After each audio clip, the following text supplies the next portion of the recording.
When people say the Milky Way is large, they usually mean it in a vague and comfortable way, as if large were enough to describe what kind of structure we actually live inside. But the problem is that ordinary language breaks down very quickly once you try to apply it to a galaxy, because the Milky Way is not merely a large collection of stars in the same way a forest is a large collection of trees. It is a gravitational system on a scale so extreme that the numbers stop behaving like real experience and start behaving like abstractions. And yet those abstractions describe the place that contains every naked eye star you have ever seen in the night sky. The Milky Way stretches roughly 100,000 light years across, which means that even light moving at the fastest speed the universe allows would need 100,000 years to cross it from one side to the other. And inside that disk, there are somewhere between 100 billion and 400 billion stars, perhaps more, depending on how the faintest populations are counted, all embedded in a larger halo of dark matter whose mass outweighs the visible galaxy by a wide margin. This is not an isolated object in empty space. And it is not a simple wheel of stars either. It is a barred spiral galaxy with a central bulge, spiral arms, rich in gas, and young stars, older stellar populations distributed more broadly, and a hidden gravitational framework that holds the whole structure together. What makes this more interesting is that we are not standing outside it, looking in, we are inside it, trying to infer the shape of the system from a position buried within one of its minor structures. Our sun sits about 26,000 light years from the galactic center in a smaller feature called the Orion Spur, between the larger Sagittarius and Perseus arms, which means we do not occupy the dramatic center of the galaxy, and we do not sit near its outermost edge either. We live in a fairly ordinary region, one that turns out to be quiet enough for planetary stability and long biological evolution. And that matters because galaxies are not equally friendly in all locations. Closer to the center, stars are more densely packed, radiation environments are harsher, and gravitational disturbances are more common. Out in the thin outskirts, the raw materials for star and planet formation become more sparse. Our position is not central, but it is workable, and that may be far more important.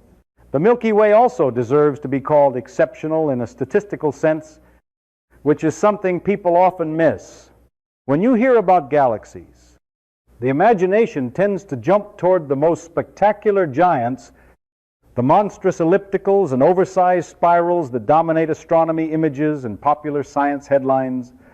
But those are not the norm. Most galaxies in the universe are dwarf galaxies, faint systems containing a few billion stars or less, often only a tiny fraction of the Milky Way in both diameter and mass. Against that background, our galaxy is not average at all. It is one of the larger galaxies in the observable universe, comfortably above the vast majority of systems astronomers detect. It is not the largest, and it is not rare in the sense of being unique, but it is unquestionably substantial. If you rank galaxies by size or stellar mass, the Milky Way would sit far above the crowded lower range where most galaxies spend their existence. That matters. Because scale changes interpretation, a galaxy with hundreds of billions of stars is not just bigger than a dwarf by a factor you can state on paper.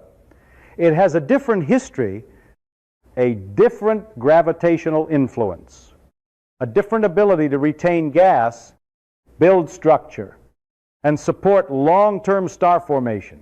The Milky Way has had enough mass to remain dynamically important in its local environment, enough material to produce generations of stars over billions of years, and enough internal stability for complex systems like our own solar system to emerge inside it. Those are not minor details. They are features of a very large galaxy, So before comparing the Milky Way to larger cosmic structures or to the most extreme galaxies ever observed, it is worth being precise about this first point. By the standards of galaxies themselves, our home is already an unusually large system. And that fact stands on its own without needing exaggeration. If you stay inside the Milky Way, it is easy to treat it as a complete system, something that feels self-contained simply because everything you can see appears to belong to it. But that impression begins to change the moment you step outside the boundary of our own galaxy and start placing it next to others, not in isolation but in context, because the Milky Way is not alone, and it was never alone. The nearest large galaxy to us is the Andromeda Galaxy, sitting about 2.5 million light years away, close enough in cosmic terms that its light has been reaching Earth since long before humans existed, and large enough that when you compare the two directly, it quietly challenges the assumption that our galaxy sits at the top of anything. Andromeda is wider, more massive, and contains roughly 1 trillion stars, more than double most estimates for the Milky Way, and it is not drifting aimlessly through space, but moving toward us, pulled by mutual gravity in a slow, inevitable approach that will eventually lead to a merger billions of years from now, not a violent collision of stars, but a gradual restructuring of both galaxies into something new. Andromeda is not the only neighbor. Surrounding the Milky Way are smaller companions, including the Large Magellanic Cloud and the Small Magellanic Cloud, irregular galaxies that orbit our own and contain billions of stars each. Visible from the southern hemisphere as faint, cloud-like patches in the sky long before anyone understood what they were. Beyond these, there are dozens of dwarf galaxies, faint systems that are gravitationally bound to the Milky Way, some stretched and distorted as they are slowly pulled apart, their stars being absorbed over time into the larger structure.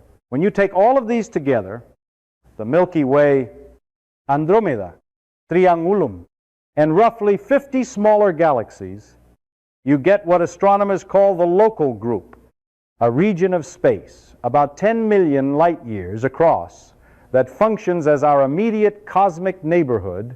At first glance, the local group still feels manageable, almost like a scaled-up version of something familiar, a loose gathering of galaxies rather than an overwhelming structure.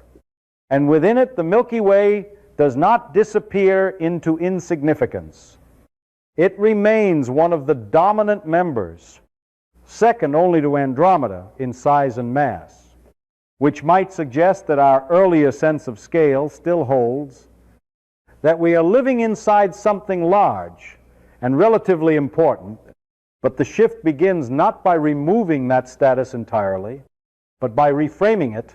Being large inside a small group is not the same as being large in any absolute sense. And the local group itself is not a special region of the universe. It is simply one of countless similar collections scattered across cosmic space, most of them containing a few large galaxies surrounded by many smaller ones, arranged in patterns that repeat again and again with slight variations. This is where perspective starts to move, not abruptly but steadily. The Milky Way does not shrink in any physical way. It remains exactly what it was in the previous view, a massive spiral galaxy with hundreds of billions of stars.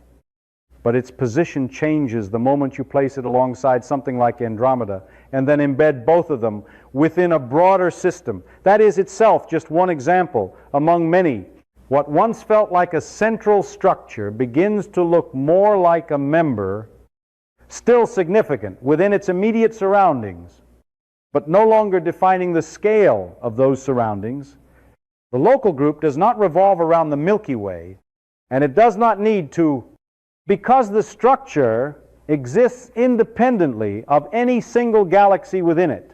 Nothing about this comparison requires exaggeration or dramatic interpretation, The numbers are straightforward. The distances are measurable, and the relationships are well understood. The Milky Way is large, Andromeda is larger, and both are part of a group that is modest when compared to the broader distribution of galaxies across the universe. The shift in perspective comes from placing these facts side by side rather than treating them separately. Because once they are viewed together, the idea of our galaxy as a complete or dominant frame of reference becomes harder to maintain without qualification. The local group feels substantial only until you place it inside something larger, and that transition does not require speculation or imagination so much as it requires extending the same logic. One step further, because just as galaxies gather into groups, those groups do not exist in isolation either. They are embedded within far bigger structures known as superclusters. Vast regions where gravity has drawn together not just individual galaxies, but entire collections of them into loose. Sprawling systems that stretch across tens or even hundreds of millions of light years. Our local group, along with many other nearby groups and clusters, belongs to what has traditionally been called the Virgo supercluster, a massive structure centered around the Virgo cluster, which itself contains thousands of galaxies, many of them larger and more massive than anything in our immediate neighborhood. And already at this level, the scale begins to shift in a way that is difficult to ignore, because what once felt like a complete environment now becomes a small component inside something that does not organize itself around us at all. The Virgo supercluster spans over 100 million light years, a scale that makes the 10 million light year width of the local group seem limited rather than expansive. And within this larger structure, our galaxy is not a dominant feature, but simply one member among many located in a relatively quiet outer region rather than near the dense central areas where galaxies crowd together and interactions become more frequent. The gravitational center of this system is not the Milky Way nor Andromeda, but regions like the Virgo cluster itself, where mass is concentrated on a much larger scale, and this redistribution of importance happens naturally once the boundaries expand, not because anything about the Milky Way has changed, but because the frame of reference has widened beyond the scale where our galaxy can define it. Even this description, however, turns out to be incomplete. In 2014, astronomers refined this picture by identifying an even larger structure that redefines how we understand our position, a supercluster of superclusters known as Laniakea supercluster, a name derived from Hawaiian meaning immeasurable heaven, which reflects not just its size, but the difficulty of grasping it in concrete terms. Laniakea spans roughly 520 million light years and contains on the order of 100,000 galaxies, including the entire Virgo supercluster as just one region within it. And what defines Laniakea is not simply proximity but motion, because all of the galaxies within this vast structure, including the Milky Way, are moving in a coordinated way toward a common gravitational region, often referred to as the Great Attractor, a point in space obscured by the plane of our own galaxy, but detectable through its influence on the motion of galaxies across a wide area. This is where the shift becomes more than just a change in scale and turns into a change in interpretation. The Milky Way is not stationary within this framework. It is part of a large-scale flow, one element in a gravitational system that extends far beyond anything visible in the night sky.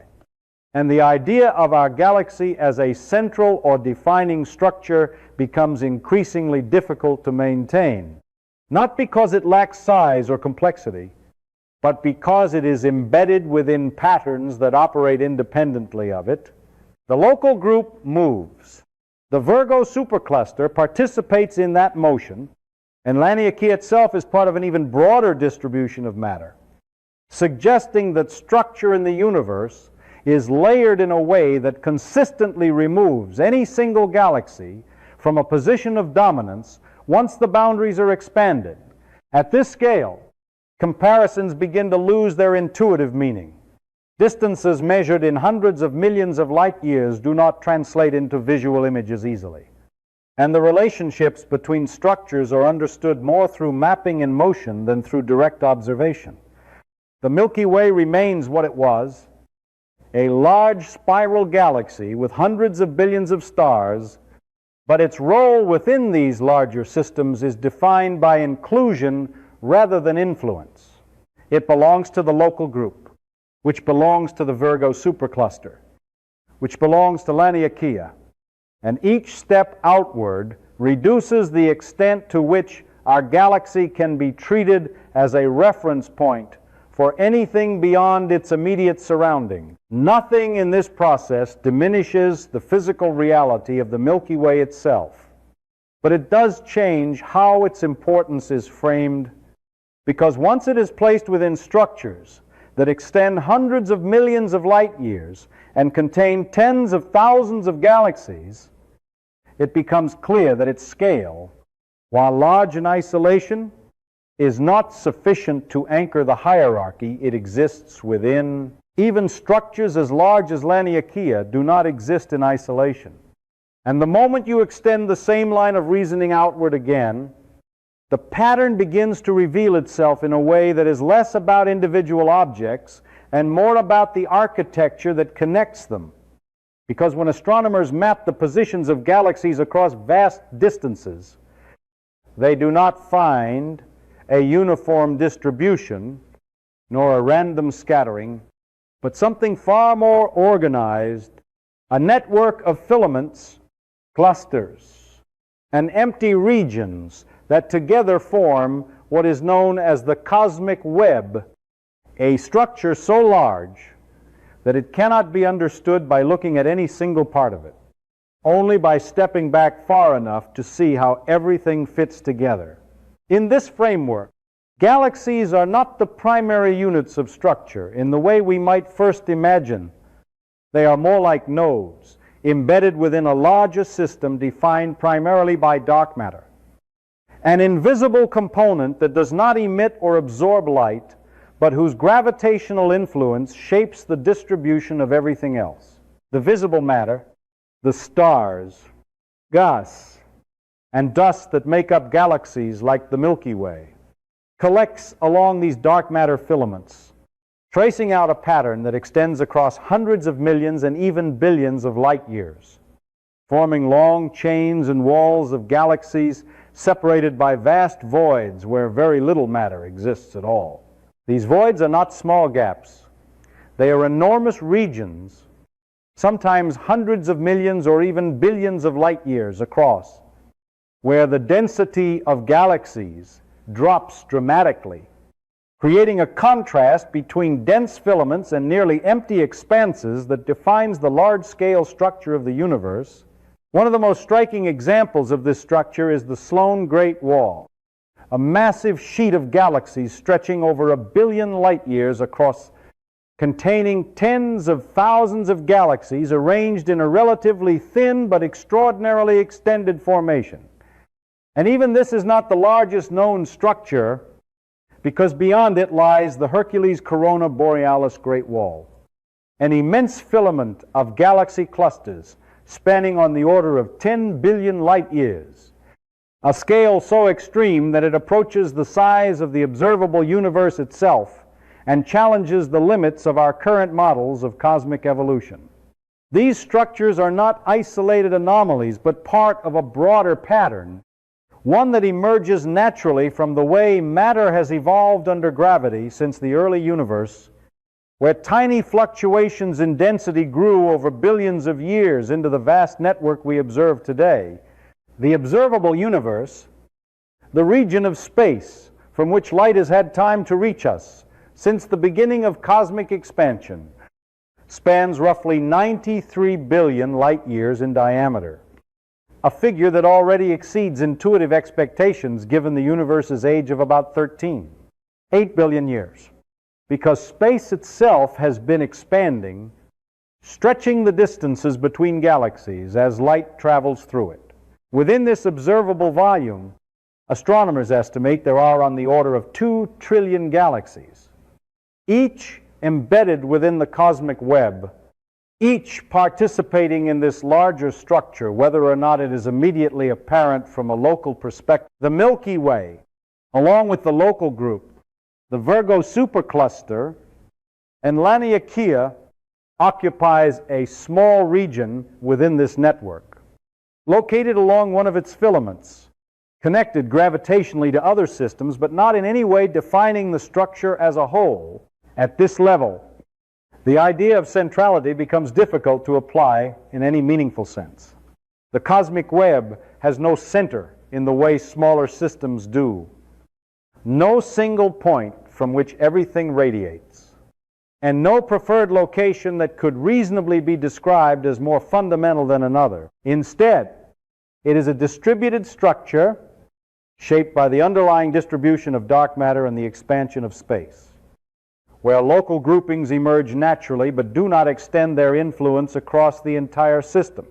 The Milky Way is part of this network in exactly the same way as countless other galaxies, occupying one position among many, following the same physical law, and contributing to a pattern that is defined collectively rather than individually. Understanding this structure does not require imagining the entire universe at once, which would be impractical, but it does require accepting that the scale at which meaningful organization occurs is far larger than any single galaxy or even any single supercluster, and that the patterns governing the universe operate across distances that extend well beyond the range where familiar comparisons remain useful. Once the large-scale structure of the universe is understood, the next step is not to move outward again, but to look more carefully at the galaxies themselves, because one of the easiest mistakes to make is to assume that all galaxies resemble the Milky Way in size, structure, or behavior, when in reality the range of variation is far broader than intuition suggests.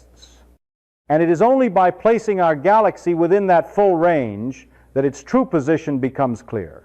Galaxies are typically classified into spirals, ellipticals, and irregulars, but these categories only describe shape, not scale, and within each category there exists an enormous spread in size, mass, brightness, and evolutionary history that makes direct comparison less straightforward than it first appears. At one extreme, there are dwarf galaxies, which are by far the most common type in the universe.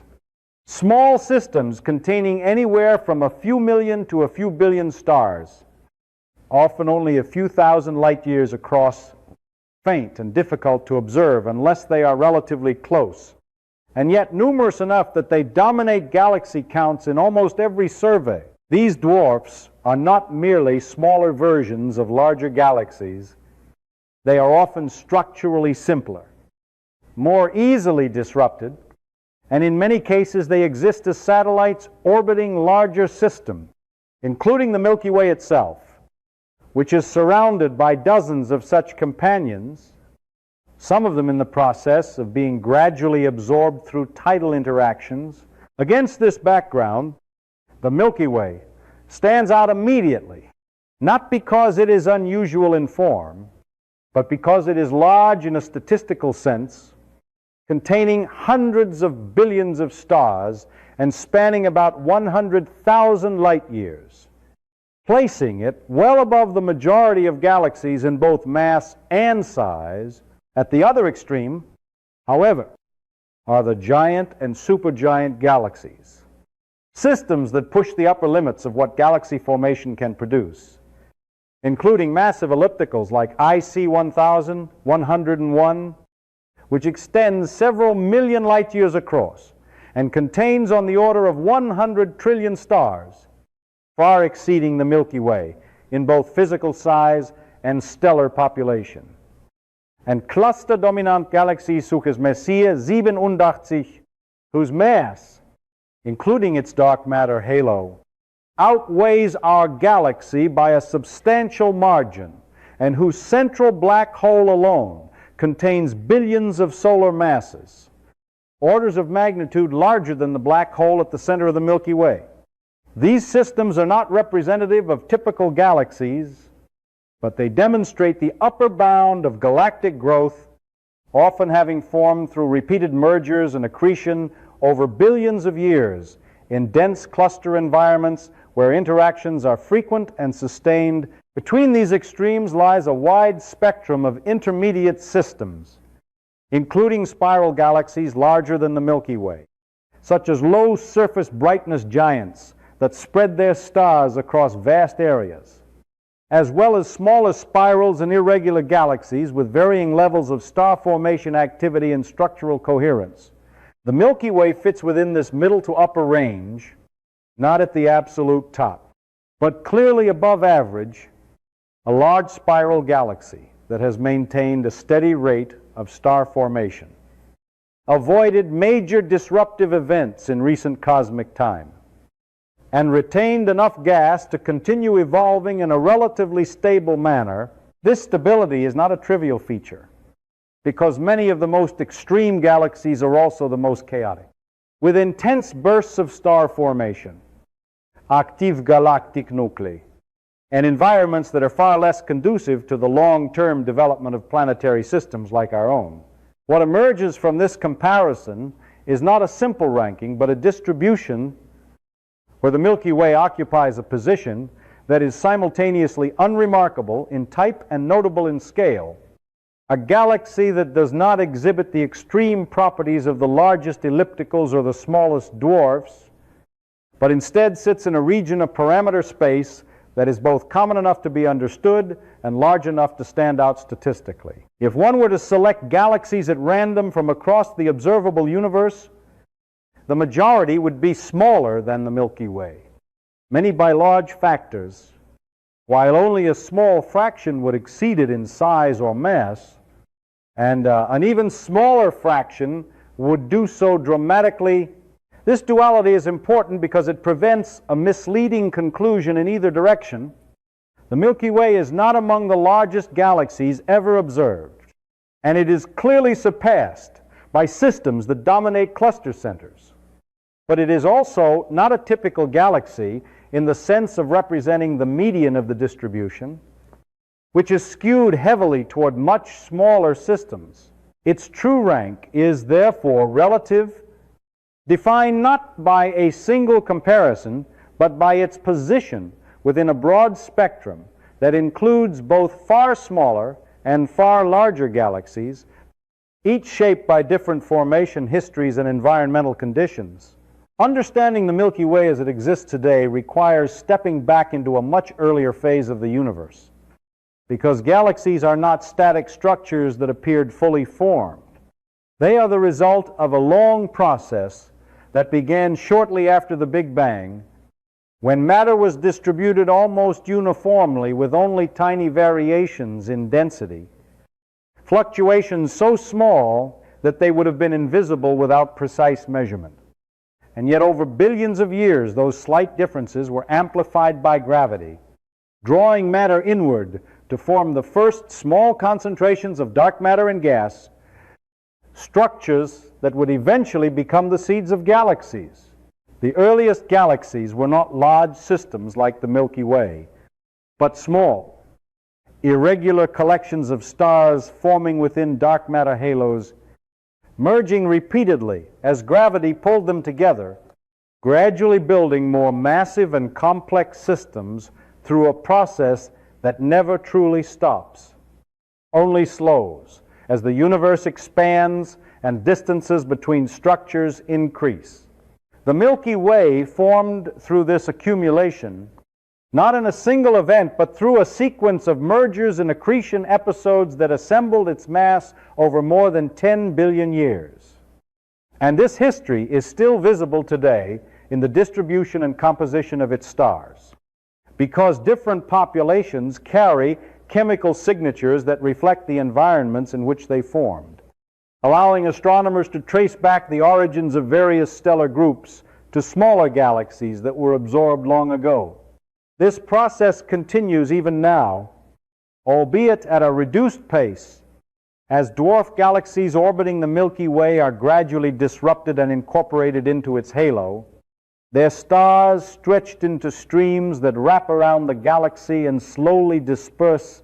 The Milky Way is therefore not a single coherent object in the strictest sense, but a composite structure, the product of many smaller systems that have merged over cosmic time.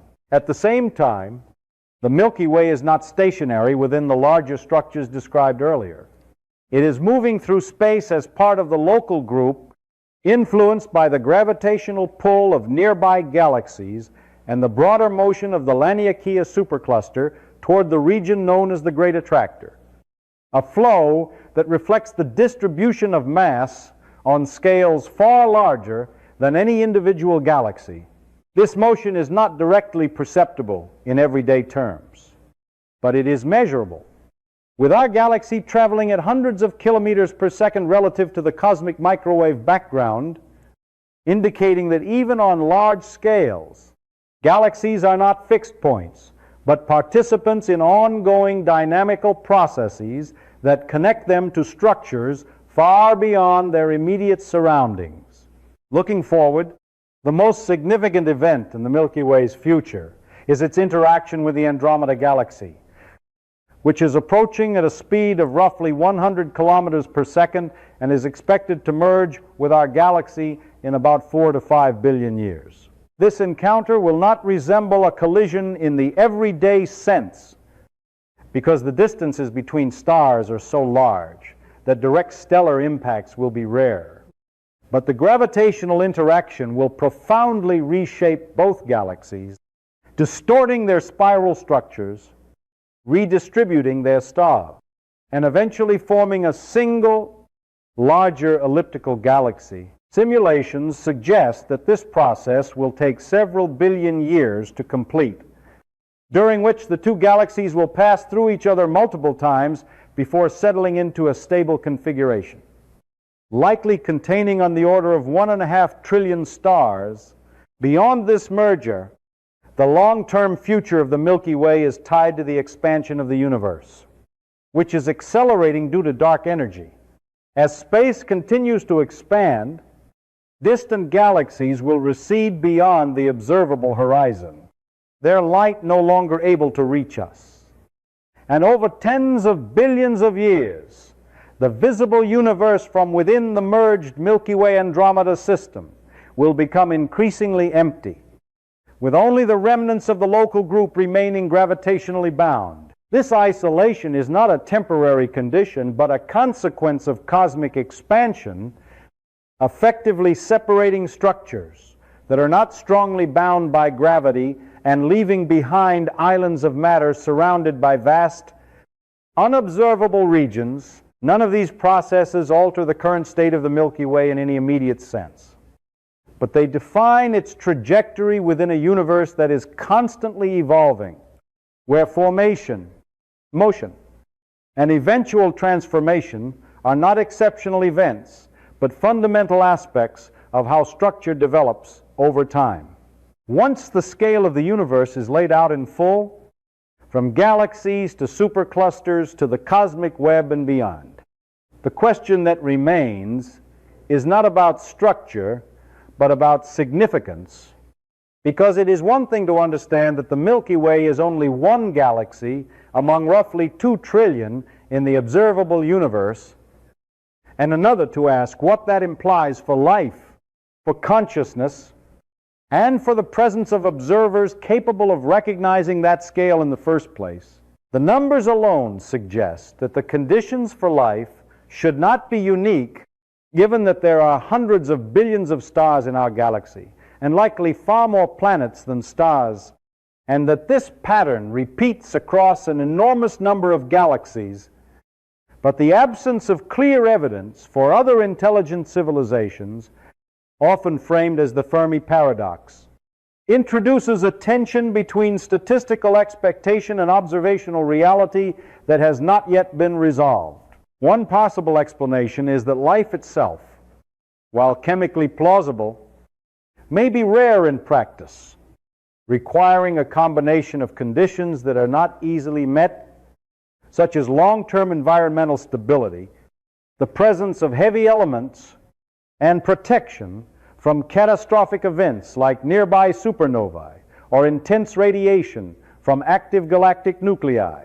Another possibility is that simple life may be relatively common, while complex or intelligent life is far less likely to emerge, or that civilizations capable of communication may exist only briefly on cosmic timescales, appearing and disappearing without overlapping with one another in a way that would allow contact. There is also the constraint imposed by distance, because even within a single galaxy, signals traveling at the speed of light would require tens of thousands of years to cross from one side to the other. And between galaxies, the time scales extend into millions or billions of years, effectively isolating regions of space, even if they are not empty. Within this context, the Milky Way takes on a different kind of importance, not because of its size or its position within larger structures, but because it is the environment in which at least one instance of conscious life has emerged. A system capable of producing not only stars and planets, but observers who can reflect on their own existence and attempt to understand the universe that contains them. This does not elevate the galaxy in any physical hierarchy, and it does not place it at the center of any cosmic structure. But it does introduce a distinction that is not captured by measurements of mass or scale, because consciousness is not evenly distributed in the same way matter is, and its presence, as far as current evidence indicates, is at least uncommon. At the same time, the recognition of scale has a particular effect on how meaning is interpreted. The vastness of the universe can be seen as diminishing in the sense that individual lives occupy an extremely small fraction of space and time, but it can also be seen as contextual, providing a framework in which local events gain clarity precisely because they occur within such an expansive background. Every human experience takes place on a single planet orbiting one star within one galaxy, and yet that does not reduce the internal significance of those experiences, because meaning is not derived from spatial extent alone, but from the processes that occur within a given system, including perception, memory, and interaction. The Milky Way, when viewed purely as a physical object, is one instance among many, neither the largest nor the most unusual, embedded within structures that extend far beyond its boundaries. But when considered as the environment that has produced at least one self-aware species capable of investigating those structures, it represents a specific condition rather than a general one, a location where matter has organized itself in a way that allows for the study of matter itself. This does not resolve the question of whether similar processes are occurring elsewhere, nor does it assign a universal significance to our particular situation. But it does establish a relationship between scale and awareness that is not captured by size alone. In that sense, the apparent contradiction between insignificance and importance does not need to be resolved by choosing one over the other, because both descriptions apply at different levels of analysis, and understanding that distinction is part of what it means to interpret the universe accurately without projecting assumptions onto it that are not supported by observation.